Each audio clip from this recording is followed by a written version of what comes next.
فاعوذ باللہ من الشیطان الرجیم بسم اللہ الرحمن الرحیم الذین آمنوا وتطمئن قلوبهم بذکر اللہ الا بذکر اللہ تطمئن القلوب صدق اللہ مولانا العظیم ان اللہ وملائکتہ یصلون علی النبی یا ایہا الذین آمنوا صلوا علیہ وسلموا تسلیما اللہم صل علی سیدنا و مولانا محمد معدن الجود والکرم وآلہ واصحابہ الکرام ابنہ الکریم وبارک وسلم صلاة دائمة سرمدا ابدا۔ عزیزان گرامی وقار، آپ میں سے جتنے بھی یہاں حاضر ہیں تقریباً سب کو یہ معلوم ہوگا کہ یہ مجلس ذکر ہے جو ہم سب کی روحوں کی غذا ہے۔ اللہ عز و جل قرآن پاک میں فرماتا ہے وہ لوگ جو ایمان لائے ان کے دلوں کو اگر سکون ملتا ہے تو اللہ کے ذکر سے ملتا ہے۔ الا بذکر اللہ تطمئن القلوب، آگاہ ہو جاؤ اللہ کے ذکر میں ہی دلوں کا سکون ہے۔ 2 مرتبہ رب تعالیٰ نے فرمایا۔ یہ ذکر کیا ہے؟ اللہ تبارک و تعالیٰ کو یاد کرنا، وہ کسی بھی حالت میں ہو، اس کو یاد کرنے کے اتنے طریقے ہیں کہ ہم گن نہیں سکتے۔ محبوب الہی نظام الدین اولیاء رحمۃ اللہ تعالیٰ علیہ نے فرمایا زندگی بھر تم جتنی سانسیں لیتے اور سانسیں چھوڑتے ہو اس سے بھی زیادہ طریقے اللہ کو یاد کرنے کے ہیں۔ ہم یہ سمجھتے ہیں صرف اللہ اللہ کہنا یہ ذکر ہے، سبحان اللہ کہنا یہ ذکر ہے، الحمدللہ اللہ اکبر کہنا یہ ذکر ہے۔ یہ ذکر کا ایک پارٹ ہے، ایک حصہ ہے، اور ذکر ہر ایک کا الگ الگ انداز سے ہے۔ انسانوں کا ذکر الگ ہے، جانوروں کا الگ ہے، ملائکہ کا الگ ہے، جنات کا الگ ہے، مچھلیوں کا الگ ہے، چیونٹیوں کا الگ ہے۔ سب اپنے اپنے انداز سے ذکر کرتے ہیں۔ قرآن یوں کہہ رہا ہے وَإِن مِّن شَيْءٍ إِلَّا يُسَبِّحُ بِحَمْدِهِ وَلَٰكِن لَّا تَفْقَهُونَ تَسْبِيحَهُمْ، کوئی چیز ایسی نہیں ہے جو اللہ کی تسبیح نہ بیان کر رہی ہو، ذکر میں مشغول نہ ہو۔ کوئی چیز دنیا میں ایسی نہیں جو اللہ کا ذکر نہ کر رہی ہو۔ وَلَٰكِن لَّا تَفْقَهُونَ تَسْبِيحَهُمْ، اللہ فرماتا ہے لیکن تم ان کی تسبیح کو سمجھ نہیں سکو گے۔ درخت پیڑ پودے کس طرح سے ذکر کرتے ہیں تمہیں معلوم نہیں، ان کا انداز الگ ہے، جانوروں کا انداز الگ ہے۔ حتیٰ کہ میرے عزیزو یہ انسانوں اور دوسری مخلوقات میں اللہ نے فرق بھی کیسا رکھا ہے، قربان جاؤ اس کی رحمتوں پر۔ اس کا اصول یہ ہے اللہ کا، جانوروں میں اگر کوئی جانور ذکر کرنے سے ایک لمحے کے لیے اگر غافل ہوا، ایک لمحے کے لیے، 1 منٹ کے لیے غافل ہوا تو اس کی موت آ جائے گی اسی وقت۔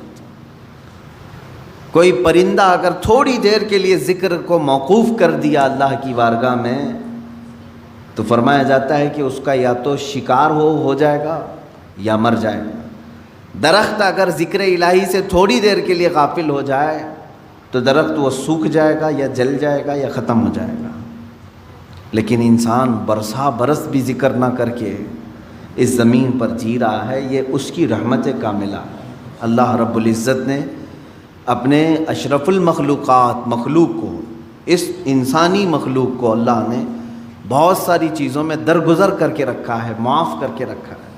اس کا نام لو تو بھی کھلا رہا ہے، نہ لو تو بھی کھلا رہا ہے، حساب تو بعد میں ہونا ہے۔ عزیزان گرامی، بزرگان دین نے جو ذکر کے طریقے الگ الگ انداز سے بیان کیے ہیں، میں یہ مجلس تصوف ہے، یہ مجلس ذکر ہے، میں صرف اور صرف قلب کی بات کرنا چاہوں گا، دل کی بات۔ آج کے دور میں پوری کی پوری طاقت لگا دیتے ہیں اپنی صحت کو صحیح کرنے کے لیے۔ اگر آپ کا گھٹنا خراب ہوا تو مجھے یہاں تک خبر ملی کہ ایک گھٹنے کا آپریشن 1.5 لاکھ روپے سے، دل کا آپریشن، سر کا آپریشن، آنکھ کا آپریشن، ہاتھ کا آپریشن، جہاں کہیں تھوڑی خرابی آئی آپ مال خرچ کر کے اس کو صحیح کرانا چاہیں گے۔ جو لا علاج بیماری ہے کینسر، سب کو معلوم ہے، اس کے باوجود بھی کینسر ہونے کے بعد کوئی خاموش بیٹھتا ہے کہ چھوڑو اب تو مرنا ہی ہے؟ علاج میں وہ بھی 2-5 لاکھ روپے خرچ کر ہی دیتا ہے، اسے معلوم ہے کہ صحیح نہیں ہوتی، کوشش کرنے میں کیا گئے۔ کتنی حیرت کی بات ہے کہ یہ بیماریاں جو جسم کو لگی ہیں ان کو صحیح کرنے کے لیے مال بھی خرچ کرتے ہیں، وقت بھی خرچ کرتے ہیں، لیکن جو گناہوں کی بیماری دل میں لگی ہوتی ہے اس کے علاج کے لیے کوئی بندہ کوشش بھی نہیں کرتا۔ اس میں نہ پیسہ خرچ کرنے کی ضرورت ہے آپ کو، نہ ہی بہت زیادہ محنت کی ضرورت ہے۔ چند چیزیں ہیں کہ اگر قلب دھو دیا جائے تو پاک ہو جائے گا۔ دلوں کی سختی بندے کو انسان سے گرا کر جانور کے درجے پر لے آتی ہے، بلکہ جانور سے بھی بدتر۔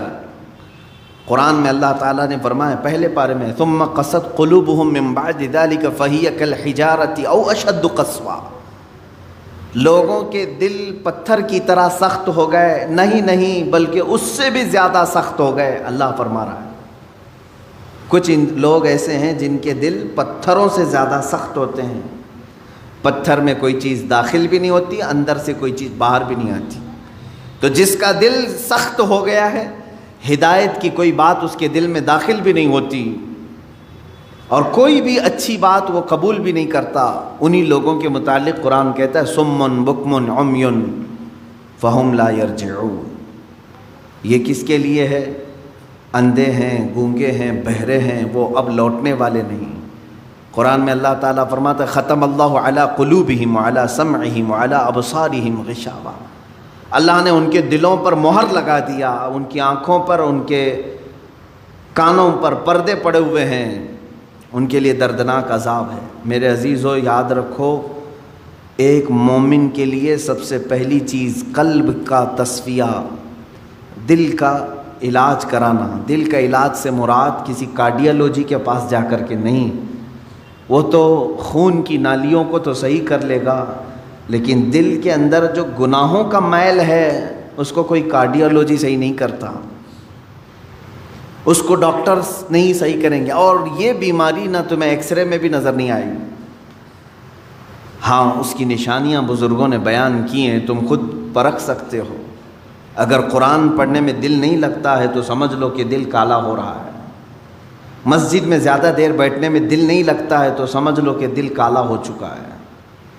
اللہ کی راہ میں خیرات کرنے سے دل ہاتھ نہیں اٹھتا تو سمجھ لو کہ دل پورا کالا ہو چکا ہے۔ ایسی نشانیاں بہت ساری ہیں۔ آیات قرآنیاں پڑھی جا رہی ہیں، سننے کا شوق نہیں، لیکن وہی گانے گھنٹوں سنتا ہے، یہ دل کے کالے ہونے کی علامات۔ تھوڑی دیر اپنے والدین کو دیکھ نہیں سکتا، لیکن گھنٹوں غیر محرم عورتوں کو دیکھنے کا شوق ہے۔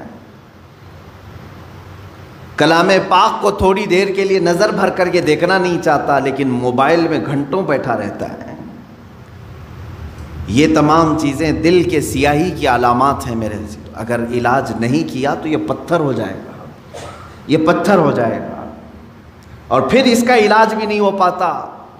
اسی طرح مرے دل کے ساتھ دنیا سے وہ چلا بھی جاتا ہے۔ آخر اس دل کی صفائی کیسے کی جائے؟ کون سا صابن، کون سا سرف، کون سا پانی لے کر کے اس دل کو دھوئیں تو صاف ہوگا؟ نہیں میرے عزیزو، یہ دل صرف اور صرف اللہ کے ذکر سے پاک ہوتا ہے۔ قرآن نے کہہ دیا الا بذکر اللہ تطمئن القلوب، تو اس دل کی صفائی جو ہے اللہ کے ذکر سے ہے۔ اب ایک بڑی بات میں آپ کو بتاؤں، فقہ کا ایک قاعدہ ہے، قانون ہے، شریعت کا ایک مسئلہ ہے۔ زمین پر اگر نجاست پڑ گئی کیسے پاک کریں گے آپ؟ کھلی زمین تھی، گوبر پڑا ہوا ہے، پاک کرنے کا طریقہ، ہر چیز کو پاک کرنے کا طریقہ الگ الگ ہے۔ مسائل آپ پڑھیں گے تو سمجھ میں آئے گا۔ کپڑے پر لگے تو دھونا ہے، بدن پر لگے تو دھونا ہے، برتن پہ لگے تو دھونا ہے، الگ الگ طریقے ہیں سب نجاستوں کو پاک کرنے کا۔ کپڑے پر اگر نجاست لگی ہے تو 3 مرتبہ دھونا ہے آپ کو۔ کوئی غلیظ نجاست لگ گئی تو، نجاست کی بھی 2 قسمیں ہیں، خفیف اور غلیظ۔ غلیظ کا مطلب جیسے پیشاب، پاخانے وغیرہ، خفیف کا مطلب حلال پرندوں کی بیٹ وغیرہ۔ تو یہ نجاست کو دھونے کے الگ الگ طریقے ہیں، لیکن ان میں سے اگر کہیں زمین پر نجاست لگی تو اسے کیسے دھوئیں گے آپ؟ کھلی زمین، میدان ہے باہر اور نجاست گر گئی ہے، اس کے پاک کرنے کے دو طریقے بزرگوں نے لکھے ہیں، فقہاء کرام نے لکھے ہیں۔ پہلا طریقہ یہ ہے کہ بارش اتنی آ جائے کہ نجاست بہہ جائے، بارش اتنی آ جائے، توجہ ہے نا، زمین کے پاک ہونے کے دو طریقے ہیں، بارش اتنی آ جائے کہ نجاست وہ بہہ کے چلی جائے۔ دوسرا طریقہ ہے یا تو دھوپ اتنی زیادہ پڑ جائے کہ وہ نجاست سوکھ کر کے ختم ہو جائے، وہ زمین پاک ہو گئی۔ یا تو بارش سے زمین پاک ہوگی یا تو دھوپ سے زمین پاک ہوگی، یہ دو قاعدے ہیں شریعت کے۔ نجاست یا تو بہہ کے چلی جائے یا سوکھ کر کے چلی جائے، سوکھ کر کے جب ختم ہو گئی تو وہ زمین پاک ہو گئی۔ اب آئیے میں یہ بات کیوں بتا رہا ہوں آپ کو۔ مشہور صوفیہ اکرام نے فرمایا، اے بندے اسی طرح تیرے دل کی جو زمین ہے اس پہ اگر گناہوں کی نجاست لگ جائے تو اسے بھی دھونے کے دو طریقے ہیں، اسے پاک کرنے کے دو طریقے ہیں۔ جس طرح زمین بارش کے برسنے سے پاک ہو جاتی ہے، اسی طرح تیرے دل کی زمین اللہ کے ذکر سے پاک ہوگی۔ اللہ کا ذکر برسات ہے، یہ بارش ہے، قرآن کی تلاوت بارش ہے۔ جیسے ہی بندہ ذکر کرنے لگتا ہے اس کے قلب پر اللہ کی انوار برسنا شروع ہو جاتے ہیں، وہ نجاست بہہ کے چلی جائے گی۔ اور دوسری، وہ آج کے زمانے میں مشکل ہے، اگر دل کی زمین نجاست سے ملوث ہو گئی ہے، ناپاک ہو گئی ہے، ایک طریقہ میں نے زمین کا بتایا بارش کا، دوسرا طریقہ ہے دھوپ کا۔ دل کی نجاست کو دھونے کے لیے ایک ذکر الہی کی برسات، یا تو پھر شیخ کامل کی نگاہوں کی گرمی سے، شیخ کامل کے نگاہوں کی گرمی سے نجاست پاک ہو سکتی ہے۔ یہ دو طریقے ہیں۔ شیخ کامل کا حصول معمولی بات نہیں ہے، اس میں برسا برس لوگ تلاش میں لگانا چاہیے، لیکن یہاں تو آج حال یہ ہے کہ کہیں سے کوئی بھٹک کے پیر میرے گھر آ جائے میں اس کا دامن پکڑ لوں گا۔ در حقیقت جسے اپنے بیماریوں کو صحیح کرنے کی طلب ہے وہ سچے پیر کی تلاش میں گھومتا پھرتا رہے گا، یہ نہیں کہ بازار میں بیٹھ کر کے انتظار کرے گا۔ اسے تو ڈھونڈتے رہنا چاہیے کنٹینیو کہ کہیں مجھے شیخ کامل ملے جو میرے دل کے مرض کا علاج کرے، جس کے پاس بیٹھوں تو مجھے گناہوں سے نفرت پیدا ہو جائے اور میرے دل کے اندر گناہوں کی جو نجاست ہے اس کی نگاہوں کی گرمی سے دھل جائے۔ اور یہ دو چیزیں ہوتی رہی ہیں۔ آپ کو میں یہ دونوں چیزیں اگر سناؤں، بابا فرید الدین گنج شکر رحمۃ اللہ تعالی علیہ، یہ خود جو ہے اپنے، ظاہر سی بات ہے قلب میں ان کے نجاست کی بات تو میں نہیں کروں گا، لیکن انہوں نے 12 سال کنٹینیو ایک جنگل میں کھڑے ہو کر کے ذکر کیا۔ ان کے جسم پر بیلیں لپٹ گئی تھیں، وہ درختوں میں چھپ گئے تھے، لوگ پہچانتے بھی نہیں تھے، 12 سال تک وہاں رہ گئے اور ذکر الہی میں مشغول تھے۔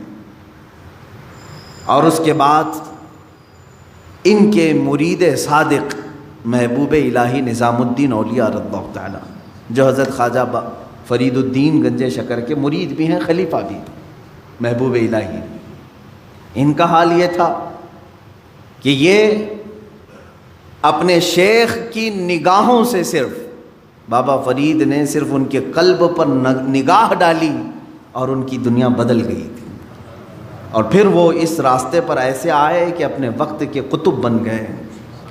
تو یہ ہوتا ہے شیخ کے نگاہ کی گرمی یا تو دلوں کو بہت پاک کر دے اور بہت اعلیٰ بنا دے، یا تو پھر ذکر الہی کی کثرت کہ بندے کے دل کو پاک و صاف کرے۔ یہ دو ہی چیزیں ہیں میرے عزیزو، یہ دو کو چھوڑو گے تو پھر یہ زمین اتنی نجس ہو جائے گی، اتنی نجس، یوں سمجھ لو کہ کوئی ایک زمین، جیسے ہمارے ہبلی کے باہر بھی کہیں ڈمپنگ گراؤنڈ تو ہوگا جہاں سارے لوگ کچرا پھینکتے ہیں، اس کے پاس سے گزرو گے تو ناک پکڑ کر کے جانا پڑے گا۔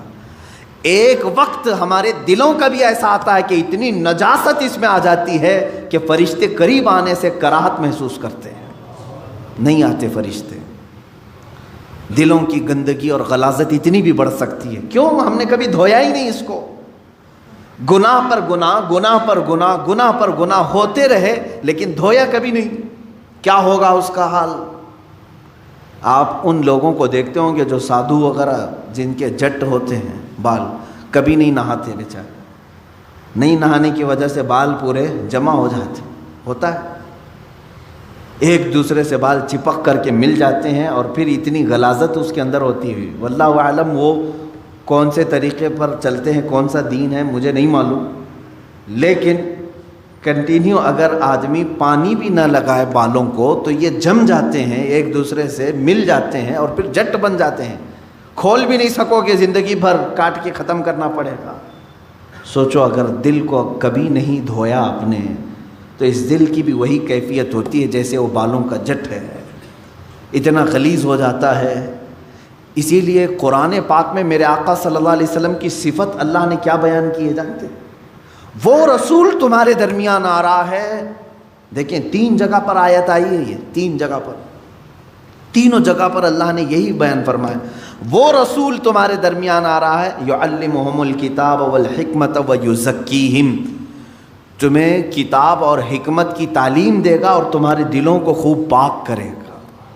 حضور کی سب سے بڑی صفت اللہ نے 3 جگہ قرآن میں کیا بیان کی؟ تمہارے دلوں کو صاف کرے گا. دلوں کو صاف کرنا یہ میرے آقا صلی اللہ تعالیٰ علیہ وسلم کا طرہ امتیاز رہا ہے.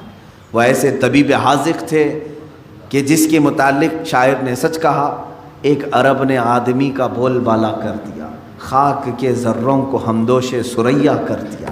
خود نہ تھے جو راہ پر اوروں کے ہادی بن گئے، کیا نظر تھی جس نے مردوں کو مسیحا کر دیا. رسول کریم صلی اللہ تعالیٰ علیہ وسلم نے اپنی نگاہ نبوت سے کتنوں کو ان کے دلوں کو پاک کیا ہے. کئی ایسے لوگ حضور پاک صلی اللہ علیہ وسلم کی بارگاہ میں حاضر ہوئے جن کے پچھلے زمانے کو ہم آج ذکر نہیں کر سکتے. عزیزان گرامی، مجھے آج اس بات کا شدید احساس ہے کہ ہم اپنی روایات بھول گئے. ماضی کی جتنی بھی ہمارے روایات تھے ہم بھول گئے. خاص طور پر ہندوستانی مسلمانوں کو تو ایسا نہیں ہونا چاہیے جو آج ہم چل رہے ہیں. کیوں جانتے ہیں آپ؟ ہندوستان میں جو اسلام آیا ہے یہ صوفیہ اکرام سے آیا ہے. صوفیہ اکرام کا اس میں بڑا کردار رہا ہے. دیکھیں کئی جگہ پر تبلیغ اسلام الگ الگ انداز سے پہنچی ہے. میں مانتا ہوں کہ اسلام ہندوستان میں صحابہ کے دور میں ہی آ چکا تھا، حضور اکرم صلی اللہ تعالیٰ علیہ وسلم کی حیات ظاہری میں ہی آ چکا تھا، لیکن اتنا پھیلا نہیں تھا، چند جگہوں پر تھا. لیکن کثرت سے جو پھیلا ہے وہ صوفیہ اکرام کے ذریعے سے. سلطان الہند سرکار غریب نواز رضی اللہ تعالیٰ، خواجہ قطب الدین بختیار کاکی رضی اللہ تعالیٰ، محبوب الہی نظام الدین اولیاء، حضرت خواجہ علاء الدین صابر کلیری رحمۃ اللہ تعالیٰ، مخدومان ماررا، مخدومان کچوچھا، مخدوم علاء الدین پنڈوی، مخدوم جہانگیر اشرف سمنانی رضی اللہ تعالیٰ عنہ مجمعین، مخدوم جہانیہ جہاں گشت حضرت شاہ عالم قطب عالم. یہ وہ اولیاء کاملین ہیں جو تصوف کے راستے سے اسلام ہندوستان میں لائے. اب یہاں ان کا طریقہ کار کیا ہوتا تھا جانتے ہیں آپ؟ دیکھیں ہم بہت چینج ہو چکے. آج ہم جو ہے صرف چھلکوں پر رہ گئے اور مغز کو چھوڑ دیا. ہم نے چھلکے ہمارے پاس رہ گئے اور مغز کو چھوڑ دیا. ہم آج جلسے اور تقریروں میں ہیں، لیکن یہ تقریریں کس لیے ہوتی تھی جانتے ہیں آپ؟ ایک بھولے بھٹکے بندے کو قریب کر کے سمجھا کر کے اس کو ذکر الہی کی طرف لانے کے لیے تقریر ہوتی تھی. ابھی جیسے اس سنت پر ادا کرنے کے لیے میں کھڑا ہوں، ابھی ہمارے ذکر کی مجلس ہونا ہے، میں اس ذکر کی مجلس کے تک آپ کو پہنچانے کے لیے بیان کر رہا ہوں. تو صوفیہ اکرام کے جو بیانات ہوتے تھے اسی لیے ہوتے تھے. اب بیانات رہ گئے، ذکر ختم ہو گیا. تصوف کی روح تھی وہ غائب کر دی. خانقاہیں ہیں آج بھی، خانقاہوں میں سے یہ سارے ریت رواج ختم کر دیے گئے، کیونکہ بہت سارے خانقاہ الا ماشاء اللہ سب کی بات نہیں کرتا ہوں، اب خامخواہ ہو گئے ہیں. پیر پیر بنے ہوئے ہیں، منگل بنے ہوئے ہیں. وہاں پر صرف پیروں کا حال یہ ہے دیکھا. پھر آپ یہ سوچتے ہوں گے کہ پیروں کا ٹاپک پھر شروع ہوا. اس لیے کہ نقصان بھی انہی سے ہو رہا ہے. جتنا فائدہ مشائخ اور پیران اعظام سے دین کو ہوا ہے اتنا نقصان بھی ان سے ہوتا ہے. اس کے لیے مجھے بتانا ضروری ہے. اگر ایک ڈاکٹر کسی مریض کا علاج کرتا ہے اور دوسرا ڈاکٹر مریض کو موت کے گھاٹ اتارتا ہے تو مجھے بولنا ضروری ہے کہ یہ ڈاکٹر موت کا کنواں بن جائے گا, یہ ڈاکٹر تیری صحت کا طبیب ہے. اسی طرح سے میں اس ٹاپک پر گفتگو کرتا ہوں میرے عزیزو, ورنہ مجھے پرسنلی کسی بھی پیر سے اس طرح کی الرجی نہیں ہے کہ میں اس کو بار بار یہاں پر لاؤں. جو پیر ہے نہیں ہم تو اس کو خاطر میں لاتے بھی نہیں, لیکن جو لباس اوڑھا جاتا ہے اس کے لیے میں کہتا ہوں سب جگہ اکثر خانقاہوں میں لینا بینک ہے اور جو آئے وہ سب وہاں جمع کرے ہیں, اس کے علاوہ کچھ بھی نہیں. سب ان کا سارا مال دولت ساری چیزیں اس پر قبضہ کر کے سانپ کی طرح کنڈلی مار کر بیٹھ جائے, یہ پیر ہے. آؤ میں تمہیں بتاؤں, ماہرہ مطہرہ میں اعلیٰ حضرت جہاں سے بیعت ہوئے تھے 12 سال تک مجاہدہ کراتے تھے خانقاہ میں رکھ کر کے, تب خلافت دیتے تھے. 10 سال 11 سال 12 سال اور الگ الگ انداز کے ذکر کرائے جاتے تھے. ان کو پیاسا رکھا جاتا تھا, بھوکا رکھا جاتا, اور اگر کوئی یہ برداشت نہ کرے تو اسے کہتے تھے خدا حافظ آپ جائیے, اس راستے کے آپ مسافر نہیں. سید آل رسول ماراروی رحمۃ اللہ تعالیٰ علیہ جو اعلیٰ حضرت کے پیر و مرشد ہیں, ان کے پاس ایک صاحب آئے, انہوں نے کہا کہ حضور آپ کی خلافت چاہیے ہم کو اور تصوف کے سلوک کے راستے پر میں چلنا چاہتا ہوں. کہا آپ آج ہی تو آئے ہیں, مہمان ہیں, آپ آج رہیے, کل بات کریں گے. ان کو گھر پر ٹھہرائے, خانقاہ میں کمرے بنے ہوتے تھے. خادم سے کہا کہ مچھلی بھون کر کے اچھی طرح سے فرائی کر کے ان کو پیش کرنا, خوب مچھلی کھلاؤ, باقی کچھ بھی مت کھلاؤ, آج یہ ہمارے مہمان ہیں. خادم سے کہا لیکن پانی مت دینا. اس نے مچھلی خوب کھلایا, پانی کا ایک گلاس بھی نہیں دیا. پیر و مرشد نے کہا تھا مچھلی کھلا کر کے کمرے کا دروازہ باہر سے لاک کر دینا اور تم چلے جاؤ. رات کو مچھلی کھلایا انہوں نے, پیٹ بھر کر مولانا صاحب نے مچھلی کھائی اور پانی نہیں ملا. وہ چیختے رہے, چلاتے رہے. مچھلی جب پیٹ میں جاتی ہے تب بھی پانی مانگتی ہے, بہت تیز پیاس لگتی ہے, کیونکہ وہ پانی میں رہنے والی چیز ہے. جب پیٹ میں جاتی ہے تو تب بھی اسے پانی کی ضرورت ہے. وہ تڑپنے لگے, پکارا پکارا پکارا, کوئی نہیں آیا. چلانے بھی لگے یہ کون سی مہمان نوازی ہے, یہ کیا کر رہے ہیں. وہ بیچارے رات بھر اسی طرح پیاس کی شدت میں تڑپتے رہے. صبح ہو گئی, پارا گرم تھا. صبح کے وقت خادم نے دروازہ کیا کھولا کہ اس پر حملہ کر دیا. کہا کہ یہ بھی کوئی مہمان نوازی ہے, یہاں پر لا کر کے مچھلی کھلایا, پانی نہیں دیا, میں رات بھر تڑپتا رہا. کہاں ہیں حضرت تمہارے یہاں؟ حضور بیٹھے ہوئے تھے سید آل رسول رحمۃ اللہ علیہ. وہ چیختے چلاتے ہوئے آئے. کہا کہ یہ کیسی بدتمیزی ہے ہمارے ساتھ, آپ نے ہمارے ساتھ ایسا کیا. بس حضرت نے فرمایا نرم ہو جائیں, نرم ہو جائیں, آپ بیٹھ جائیں. اس کے بعد ان کو پانی پلایا گیا. ان کو نذرانہ دے کر کے حضرت نے کہا کہ ٹھیک ہے اب آپ جا سکتے ہیں, آپ جا سکتے ہیں. انہوں نے کہا یہ کل رات کیا ہوا؟ کہا اس راستے کی پہلی پیاس برداشت نہیں کر سکے اور ذکر کے اور خلافت کے بوجھ کو کیسے اٹھا پاؤ گے. اب خلافت اتنی آسان کر دی گئی کہ ہول سیل مل رہی ہے, ایک کی لینے جاؤ 10 کو دے دیا جائے گا. عزیزان گرامی, اولیاء کاملین کے میں بات کہاں سے چھیڑا ہوں, میری بات یہ تھی کہ ہندوستان کے مسلمانوں کو کم سے کم مغز تصوف کو بھولنا نہیں چاہیے تھا, کیونکہ ہمارے ہاں اسلام آیا ہی اس راستے سے تھا. جانتے ہیں کہ صوفیہ اکرام اسلام کی تبلیغ کرتے تھے تو سب سے پہلے ذکر کی تلقین کرتے تھے. اتنے اذکار تمہارے گھر گھر میں ذکر کی آواز آتی تھی, گھر گھر میں. محبوب الہی نظام الدین اولیاء رحمۃ اللہ تعالیٰ علیہ کے زمانے میں ہی یا ان کے بعد غالباً حضرت اورنگزیب رحمۃ اللہ علیہ کے زمانے میں, مجھے خیال نہیں پڑتا ہے, اورنگزیب ہاں چونکہ وہ شریعت کے بہت زیادہ پابند تھے, ان کے زمانے میں ایک بزرگ یا محبوب الہی ہوں جو بھی ہوں, دلی میں وہ اپنے چند مریدین کو لے کر خیمے کے اندر بیٹھے ہوئے تھے. خیمہ جانتے ہیں نا, ٹینٹ. 4 کونوں کو باندھا جاتا تھا زمین سے. زمین میں کوئی موٹا سا کیل گاڑ کر کے اس پہ خیمے کی رسیاں گاڑ کر کے رکھتے تھے. یہ عارضی ٹینٹ جیسے آدیواسی لوگ یا خانہ بدوش لوگ باندھتے. وہ بزرگ دلی میں خیمہ باندھ کر کے اپنے مریدین کو تلقین کر رہے تھے. اور وہاں سماج کی محفل چل رہی تھی, محفل سماع. محفل سماع کا مطلب یہاں بہت سارے لوگ دھوکے میں آ جاتے ہیں, ڈانس کرنے کو, رقص کرنے کو سمجھتے ہیں محفل سماع. بے وقوفو, تم نے اولیاء کاملین کی دھجیاں اڑانا شروع کی ہیں. قوالی جس طرح سے رقص اور ڈانس کر رہے, یہ محفل سماع نہیں. محفل سماع تو وہ تھی کہ ان کو اگر چاقو بھی مار دی جاتی تو انہیں خبر نہیں ہوتی تھی. محفل سماع میں کیونکہ جو حقیقی کلام پڑھے جاتے تھے اور صاحب جو پڑھنے والے ہوں باشرہ ہوتے تھے, محفل میں بیٹھنے والے اہل دل ہوتے تھے. یہاں نمازوں کا ٹھکانہ نہیں ہے اور سماع سے کہاں لطف آئے گا. ہاں, یہ ان لوگوں کو دیکھیں آپ, یہ جتنے بھی جھومتے رہتے ہیں, ہا ہو کرتے ہیں, ڈانس کر رہے ہیں, ان کے سامنے قرآن کی 2 سورتیں پڑھو, دیکھو کوے کی طرح بیٹھے رہیں گے.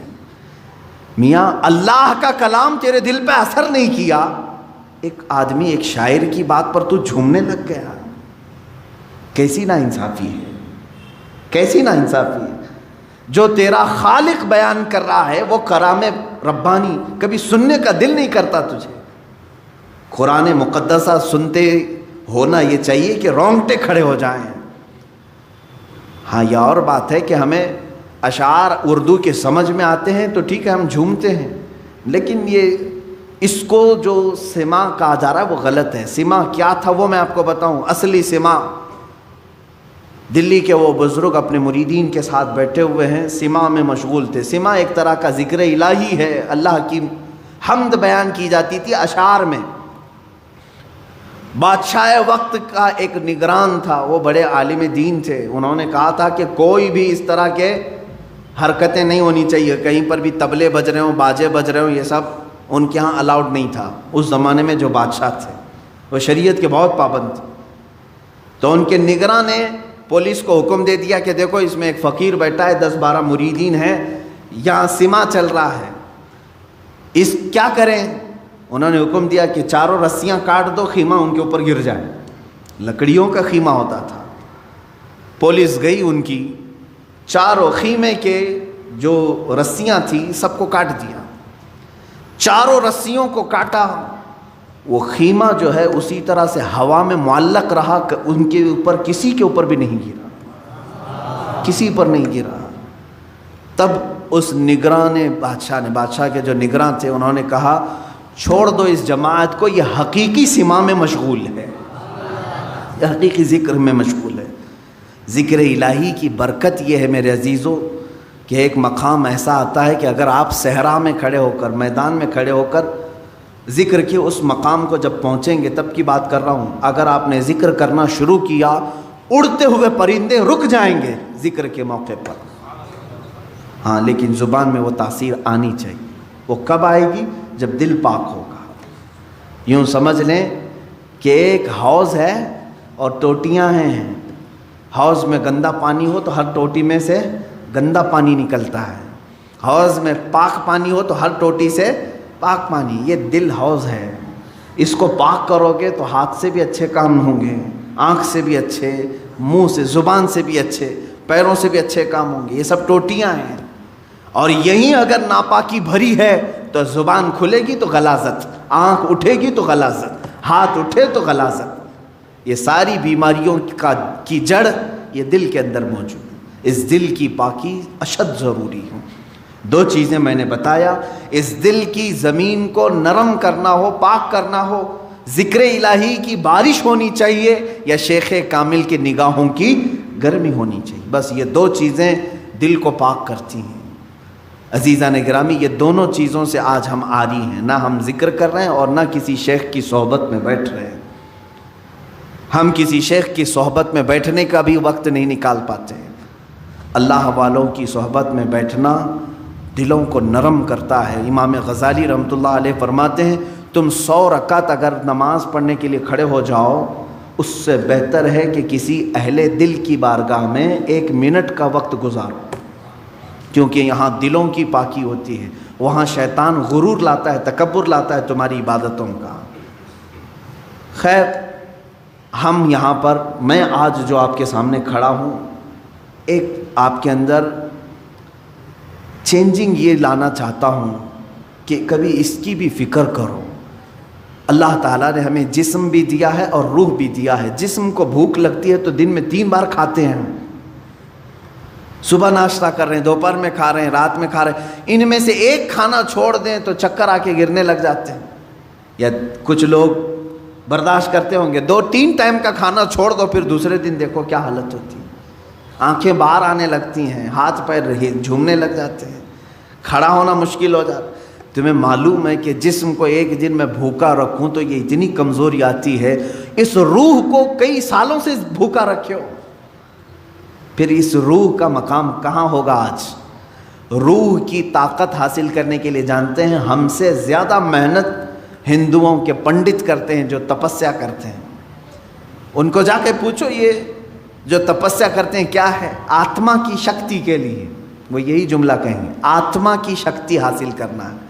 یہ اور بات ہے کہ وہ بے دین ہیں، باطل طریقے سے وہ آتما کی شکتی حاصل کر رہے ہیں، لیکن روح کی طاقت کے لیے دنیا کوشش کر رہی ہے۔ تمہیں تو میرے آقا صلی اللہ تعالیٰ علیہ وسلم نے پورے طریقے بتائے ہیں، تمہاری روح پاورفل کیسے ہوگی، طاقتور کیسے ہوگی۔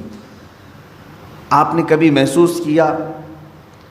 اب میں آپ سے ایک بات یہ پوچھتا ہوں، ایک بھاری بھرکم، ظاہر سی بات یہ ڈیسک ابھی 2-3 لوگ مل کر کے اٹھاتے ہیں، ایک آدمی کو اٹھانا ہو تو وہ طاقتور ہونا چاہیے نا، طاقتور آدمی یہ اٹھائے گا۔ ایک یہ چھوٹا سا ڈیسک ہے، میں اس سے بڑی چیز کی بات کروں، ایک ایسا تخت ہے کہ 80 گز لمبا ہے، 40 گز چوڑا ہے، اتنا ہی موٹا ہے، اور اس پہ سونے چاندی جواہرات جڑے ہوئے ہیں، اور اس تخت کو اس زمانے کے 80 لوگ مل کر کے نہیں اٹھا سکتے تھے۔ سلیمان علیہ السلام کے زمانے کے ایک امتی نے تنے تنہا ایک ہاتھ سے اٹھایا اور پلک جھپکنے سے پہلے بارگاہ سلیمانی میں پیش بھی کیا۔ یہ واقعہ کہیں اور کا نہیں، قرآن کا ہے، 19ویں پارے میں موجود ہے۔ ایک ان کی بات۔ دوسری چیز، امت مصطفیٰ صلی اللہ تعالیٰ علیہ وسلم کے ولی کامل سلطان الاولیاء غوث اعظم عبد القادر جیلانی قدس اللہ سرہ شریف آپ کی بارگاہ میں چلیں، آپ کا حال یہ ہے کہ آپ ایک جگہ بغداد میں بیٹھے ہوئے ہیں، بغداد پاک میں بیٹھے ہوئے ہیں، کسی مرید نے آ کر کے کچھ چیزوں کے ظاہر کرنے کا عندیہ دیا، تو آپ نے بیٹھے ہوئے جگہ پر وضو کا برتن اپنے سامنے حاضر کر لیا، وہیں بیٹھے ہوئے تھے، کہیں گئے نہیں۔ اس کے علاوہ آپ کا یہ فرمان کہ اگر میں کسی مردے کو ٹھوکر مار دوں تو اللہ کے حکم سے وہ زندہ ہو جائے۔ اب ان کے پاس کون سی طاقت تھی؟ وہ آصف بن برخیہ سلیمان علیہ السلام کے امتی اتنا بھاری بھرکم تخت اٹھا کر کے لا رہے ہیں، کیسی باڈی ہوگی ان کی، کتنی طاقت ہوگی۔ یہاں شیخ عبد القادر جیلانی قدس اللہ سرہ شریف مردے کو ٹھوکر مارے تو وہ زندہ ہو جائے، کتنی طاقت ہے آپ کے اندر۔ طاقت کیسی تھی ان کی میں آپ کو بتاؤں، حلیہ اگر پڑھیں گے غوث پاک رضی اللہ تعالیٰ عنہ کا، نہایت ہی دبلے پتلے تھے غوث پاک، کثرت عبادت کی وجہ سے گردن کی ہڈیاں دکھتی تھیں۔ غوث پاک رضی اللہ تعالیٰ نحیف تھے، یعنی موٹا بدن نہیں تھا آپ کا، دبلا بدن۔ سرکار غوث پاک رضی اللہ تعالیٰ عنہ کبھی کبھار تو ایسا ہوتا کہ کثرت بھوک کی وجہ سے غش کھا کر گر جاتے تھے۔ یہ جسمانی طاقت کی بات کر رہا ہوں۔ تو پھر ایسے کمزوری ہے اگر جسم کے اندر، ایسا نحیف شخص ہے کوئی اور وہ اتنا بڑا کام کر کے دکھائے کہ ٹھوکر مارے تو مردہ زندہ ہو، یہ کون سی طاقت ہے؟ سمجھ میں آیا کہ میرے عزیزوں، ساری طاقتیں جسم کی نہیں ہوتی، کچھ طاقت روح کی بھی ہوتی ہے۔ ان اولیاء کاملین کے پاس جو طاقت و قوت تھی وہ روحانی پاور تھا، اس کو ان لوگوں نے اتنا بلند کر رکھا تھا کہ جسم کے طاقت کی کبھی انہیں ضرورت بھی نہیں پیش آتی. آج اس طاقت کی طرف آؤ. مہینے میں ایک مرتبہ، ہفتے میں ایک مرتبہ، بلکہ ہونا یہ چاہیے کہ جس طرح میرا مولا کنٹینیو ہمیں انعامات و اکرامات کی بارشیں فرما رہا ہے، روز ہم اس کا ذکر کریں. ذکر کے الگ الگ طریقے ہیں. ایک تو اجتماعی طور پر ہم یاد کرتے ہیں، ایک ہوتا ہے تنہائی میں بیٹھ کر کے آپ اسے یاد کریں. اللہ تبارک و تعالی ہر ذکر کو قبول کرے گا. رات کے وقت بستر پہ چلے گئے تو بغیر ذکر الہی کے نہ سوئیں. ذکر کا مطلب ضروری نہیں کہ 100 مرتبہ یہ چیز وہ چیز کرنا چاہیے. اللہ رب العزت کو جس حالت میں بھی یاد کرو گے اس کو ذکر الہی کہتے ہیں. ذکر الہی، اس کا اثر کیا ہوگا جانتے ہیں آپ؟ اس کا اثر یہ ہے، اللہ اکبر. آیت میں پڑھتا ہوں، اس کا مطلب آپ کو سمجھ میں آ جائے گا. اللہ نے فرمایا فَاذْكُرُونِي أَذْكُرْكُمْ وَاشْكُرُوا لِي وَلَا تَكْفُرُونَ. تم میرا ذکر کرو میں تمہیں یاد کروں گا، اور تم میرا شکر کرو، ناشکری نہ کرو. ایک ہی جملے پر توجہ دیں. اللہ نے کیا فرمایا؟ فَاذْكُرُونِي أَذْكُرْكُمْ. یہ دوسرے پارے کی آیت ہے. تم میرا ذکر کرو میں تمہیں یاد کروں گا. اللہ تو کیسے یاد کرے گا؟ بندوں کو کیسے یاد کرے گا؟ یہ سب سے بڑا پوائنٹ ہے، سب سے بڑا انعام ہے. اللہ جس بندے کو یاد رکھ لے پھر اس کا کچھ بھی نہیں ہونے والا ہے.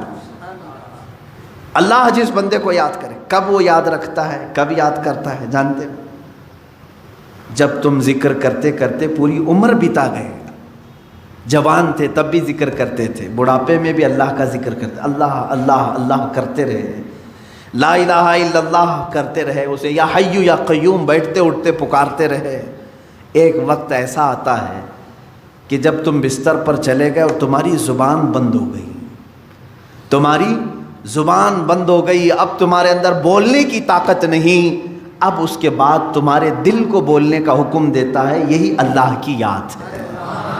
جب تم چپ ہو جاؤ گے پھر اللہ تمہیں یاد کرے گا. اور پھر میں نے ایک بزرگ کے متعلق پڑھا، ان سے ان کے مرید نے پوچھا کہ اللہ ہمیں کیسے یاد کرے گا؟ انہوں نے کہا تو یہاں یاد کر، جب تجھے قبر میں رکھ کر کے سارے چھوڑ جائیں گے وہ تنہا تجھے یاد رکھے گا. جہاں تجھے ضرورت ہے وہ وہاں یاد کرے گا. تو یہاں آج یاد کر لے اسے، آج اس کا ذکر کر لے، وہ تجھے تنہا کبھی نہیں چھوڑے گا. میرے عزیزو، ذکر کی ان مجالس سے ہم کتنے دور ہو چکے ہیں. اولیاء اکرام کی جو روایات تھیں ان سے ہم کتنے دور آ گئے. آج ہمارے دل بیمار ہیں، روح بیمار ہیں، اس کا کبھی علاج کرانے کے لیے ہم کوشش بھی نہیں کرتے. میں چاہتا ہوں کہ آج ان اذکار کی طرف ہم جائیں جو اولیاء اکرام سے منقول ہیں. بزرگان دین نے یہ اذکار کیے ہیں جس کے بعد انہوں نے اپنے مریدین کو خاطر خواہ نتائج بھی عطا کیے ہیں. مثال کے طور پر سب سے پہلے ہم ادب سے کھڑے ہوتے ہیں. کھڑے ہونے کے بعد میں آج طریقہ آپ کے سامنے پیش کر رہا ہوں. دائرے میں، حلقے میں کھڑے ہوتے ہیں، ایک کا دوسرے سے ہاتھ ملا ہوا ہو. اس کی وجہ کیا ہے؟ اس کی وجہ یہ ہے کہ ہو سکتا ہے کہ میں نکما ہوں، میں کمینہ ہوں، میں بد اخلاق ہوں، لیکن مجلس میں اللہ کو کسی نہ کسی کا ذکر پسند آتا ہے. 40 مومنین اگر جمع ہوں تو وہاں اللہ کا ایک مقبول بندہ ہوتا ہے. ایک مقبول ضرور ہوگا. جب ہمارے ہاتھ ایک دوسرے سے ملے ہوں اس مقبول بندے کے اثر سے اللہ سب کے ذکر کو قبول کرے گا. جڑا ہوا ہے نا ایک دوسرے سے. دوسری چیز اس کے آداب ہیں. اس کے آداب میں یہ ہیں کہ جب ذکر کے لیے حاضر ہوں تو میں بتاؤں گا، سارے وسوسوں سے اور سارے خیالات سے اپنے دماغ کو، اپنے دل کو آزاد کرنا چاہیے. صرف تصور یہ ہونی چاہیے کہ میں اکیلا ہوں اور میرا مولا میرے سامنے ہے. جب میری پیشی ہوگی اللہ کی بارگاہ میں، میں کیسے کھڑا رہوں گا، اللہ جب مجھ سے حساب کتاب لے رہا ہوگا میں کس طرح کھڑا ہوں. بس یہ تصور کر کے اس کی بارگاہ میں ذکر کے لیے کھڑا ہونا ہے. اس کے بعد دیکھو تمہارے جسم کے اندر جو کیفیت آئے گی وہ نہایت تبدیل کرنے والی کیفیت ہوگی. تمہارا دل خود بخود رونا شروع کرے گا جب تم اپنے دل کی طرف توجہ کرو گے. ایک بات یہ بھی یاد رکھیں، اللہ رب العزت کو یاد کرنے کے بعد بندے کی آنکھوں سے آنسو آنے چاہیے. کیوں؟ اس سے بھی پتہ چلتا ہے کہ زمین نرم ہے یا سخت ہے. روڈ پہ بارش ہو تو کوئی پودا نہیں اگتا، 10 سال بھی بارش ہو پودا نہیں اگتا۔ نرم زمین پر ایک دن بارش ہو دوسرے دن گھاس نکل آتی۔ کیوں؟ بارش کا کیا قصور ہے؟ بارش ایک ہی ہے برسنے والی، وہ نرم زمین پہ بھی وہی بارش برس رہی ہے، روڈ پر بھی وہی برس رہی ہے، لیکن دونوں جگہ اثر الگ الگ کر رہی ہے۔ اسی طرح میرے عزیزو ذکر الہی کی یہ بارش ہے، قرآن کریم کی تلاوت بارش ہے، یہ جب تمہارے دل پر برستی ہے، نرم زمین ہوگی تو فوراً آنسو نکل آتے ہیں۔ سخت اور بنجر دل ہو جائے تو وسوسے خیالات ادھر ادھر آدمی کو دوڑاتے رہتے ہیں، کبھی نیند آئی، کبھی بغا سے آئے، جمائیاں آئیں، یہ تمام چیزیں ہوتی رہتی ہیں، اس کا دل حاضر نہیں رہتا۔ اسے چاہیے کہ کنٹینیو پھر اپنے دل کا علاج کرے، زیادہ سے زیادہ ذکر کی مجلس میں شرکت کی کوشش کرے اور خود اپنے طور پر ذکر کو بجا لاتا رہے۔ یہ میں آداب آپ کو بتا رہا ہوں۔ اس کے علاوہ میں کھڑے ہونے کے بعد انشاءاللہ آپ کو عرض کروں گا، اولیاء کاملین میں سے سلطان مخدوم اشرف سمنانی رحمۃ اللہ تعالیٰ علیہ کے اذکار ہیں۔ حضرت سلطان باہو رحمۃ اللہ تعالیٰ علیہ جو ہر لفظ پر ہو کہتے تھے، ان کے نعتیہ کلام ہے، ان کے حمد کے پوری کتاب ہے، ایک شعر بھی ایسا نہیں ہے جس میں آخر کا حرف ہو نہ ہو۔ ہر شعر ختم ہوتا ہے لفظ ہو پر، جس کا مطلب ہوتا ہے صرف وہی ہے اور کوئی نہیں، صرف وہی ہے اور کوئی نہیں۔ ان کے ہو کی طاقت اتنی تھی کہ سلطان باہو کے والد پر پابندیاں لگا دی گئی تھیں، غیر مسلموں نے پابندیاں لگائی تھی کہ تمہارے بیٹے کو باہر بازار میں مت چھوڑنا۔ کیوں جانتے ہیں؟ جب یہ بازار پر نکلتے، جس راستے سے جاتے، لوگ جو دیکھتے وہ کلمہ طیبہ پڑھتے تھے۔ سلطان باہو کے ہو کے ذکر کی بڑی برکت ہے۔ اسی طرح حضرت سیدنا ابو الحسن شاذلی رحمۃ اللہ علیہ، یہ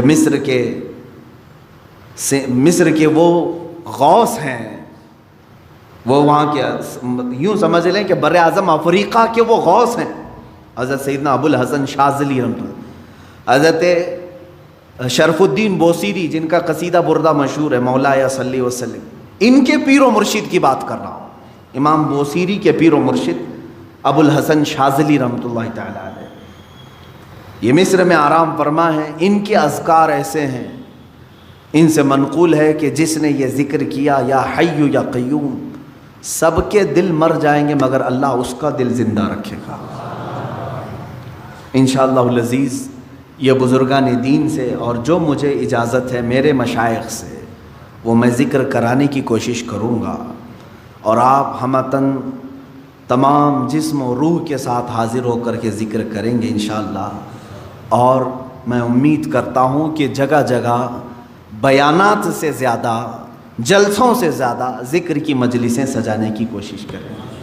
کیوں جانتے ہیں؟ اس میں روح کی غذا ہے۔ بیان ضرور سنیں آپ، جلسہ ضرور کریں، میں اس کا مخالف نہیں، لیکن اس کے بعد ہمیں ذکر کی یہ غذا بھی دینی چاہیے۔ یوں ہی ہوتا ہے، اگر سمجھ لیں کہ میں کنٹینیو آپ کو مہینے بھر بیان کیا اور کبھی ذکر کی مجلس کی طرف نہیں لایا، تو ایسے ہی ہے کہ میں اپنے گھر پہ بلا کر کے آپ کو پاؤ اور روٹی کھلاتا رہا، کبھی سالن دیا ہی نہیں، جاؤ اسی پر گزارا کر لو۔